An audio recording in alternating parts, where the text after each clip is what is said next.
Hello, how are you? I'm so good. How are you? I'm good, thank you. This is my cousin Stephanie. Hi. So she's gonna just sit with us. That's okay. Of course. Of course. Okay, so cool. I'm just gonna light some incense just because I need it to smell different in here. Understand. Not because I farted or anything, but I mean, even if you did, it's fine. Let us know because the neighbor is mowing the lawn, of course. He just started. So if it gets too loud, I can put us on mute, and then, like we'll chat or whatever. But I don't want to, have it be too. Yeah. You're so everything. I have 4 kids, so like everything is. When you have kids, you can definitely zone out. I have 3 kids, and I can definitely. People are like yelling my name. I'm like, what? They're like, didn't you hear me? No, I can. I have kids. I can zone anything out. Yeah. Exactly. And my partner right now, he has never had kids before, and so it's so funny because he's like, "That's crazy." Like, I know. It's a talent. Yeah, it really is. Okay, cool. So have you guys done this before? Yes. I've actually never had a personal mediumship reading, but I do them. You're a medium? Yes. Yeah. Cool. So, and she has done a reading for me, so that's the only opportunity I've had. So. Oh, perfect. So as far as your other experiences and things, they're very neat. So I'm always so flattered to talk to another light worker because it's very important that we like literally help each other out and we just completely tap into whatever we can experience, and then it's all about the blind spots, right? Like whatever we're unaware of. It's kind of what they're saying that you would be. Okay, so Stephanie, you're her niece? Cousin? First cousin. Okay, so you guys her mom and my father are siblings. Cousins are a wonky thread. Cousin and niece and nephew and all of the in-laws are such a wonky transition through the transmission of communication. It is such a bizarre feeling. Fair? It's like, because it's an earth bond, it's not a spiritual bond, that it's just this weird feeling. So anyway, cousins, got it. Okay. We're closer, I think, than just normal cousins. Yeah, we are. We for sure. We're very, for sure. yeah, we're close. No, spiritually bonded. There's spiritual, but not every cousin is that, right? So the thread of what a cousin, that's why it's like, it's going to be hard for any light worker to pick up cousin, in-law, or any like byproduct of an earth relationship. Whereas because you guys feel like sisters, like if I were to say, did your sister die? It's like, no, my cousin did. See, it's like, that's kind of what I'm saying, I'm saying, right. Just in the world of mediation and the world of spiritual work, anyway, it's just a note. Anyway, Kristen, are both your parents in spirit?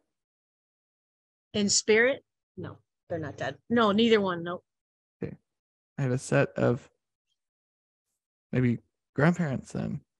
They're okay. They're together. It's a husband, wife, or female, male, and then they belong together. And there's like parental.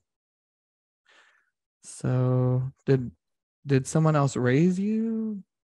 It could be our both grandfather, because like I feel like my grandfather, our mutual grandfather raised me. Okay. So someone else raised you.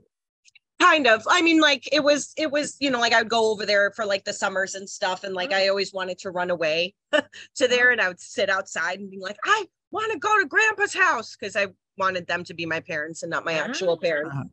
That's funny. Okay.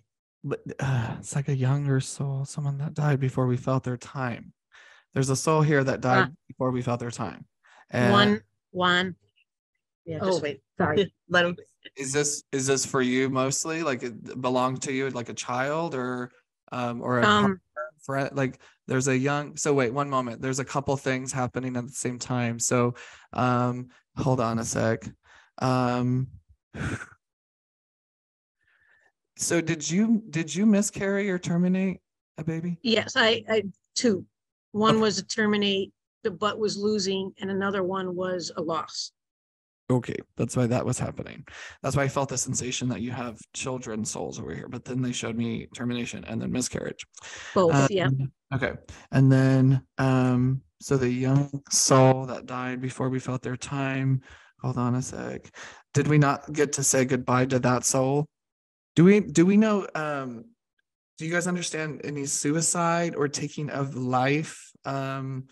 Whether this was prescription or medication, street drugs? Well, my nephew, who I was very, very, very, very, very close to, we're only 10 years apart. He passed away at 24, maybe. It was about 10 years ago, 12 years ago. And when we had the original meeting, I had to cancel, that was the day he died.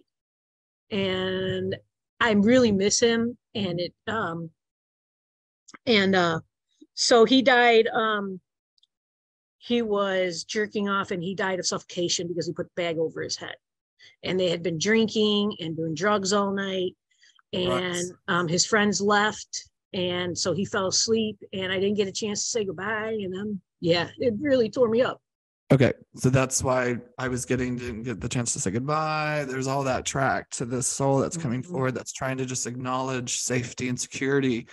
It's like a ripping though of your soul. It completely changed the trajectory of the way you're going to receive and perceive the rest of your life. Like this is going down to God, even to like how you view God or how you view a higher power, how you view the sensation of being out of the control of life or death, where you want to keep everyone saved and safe and protected. And then even in the craziest of scenarios, you just feel this sensation of just like, damn it, I just wish I was fucking there. I could have just saved his ass. And it's like this sensation of just feeling responsible, but at the same time, like there's no way, like it's unhumane. And it's like there's these two threads here that clash of feeling responsible and then knowing that you can't be. And it's like this is a spiritual battle you have inside your head. It's going to be the only thing that gets you out of self-sabotaging is when you connect those two dots and say, you can't afford to think you're responsible anymore.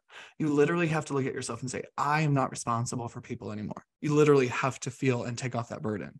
So wherever you fit that, wherever that fits, it's like a bug. No, it fits pretty it's right like, on. It's right on your crown chakra. So that's going to control your ability to sleep, to dream, to connect, to have intuitiveness, to have any kind of sense of control of your energies, where your daydreams are more inflexed, and like the visions or maybe your exterior insight is inflexed, whereas when you are sleeping, you're dead asleep. So everything is completely just, unless it's in front of you in this earth, it cannot happen. So you have blocked your ability of receiving due to roots of being mishandled and being misrepresented.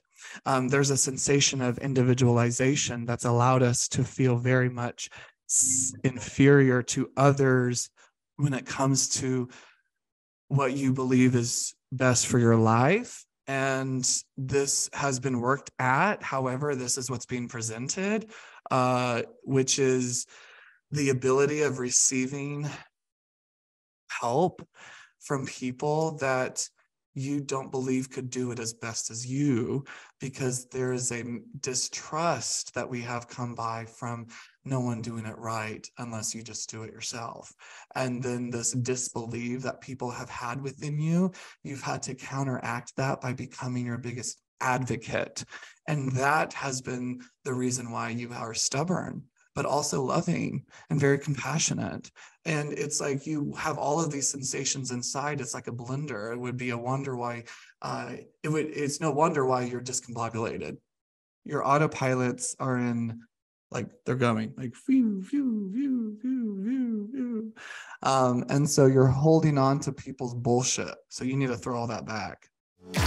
Hi guys, it's Brandon Burton. Thank you so much for listening to a preview to one of my readings.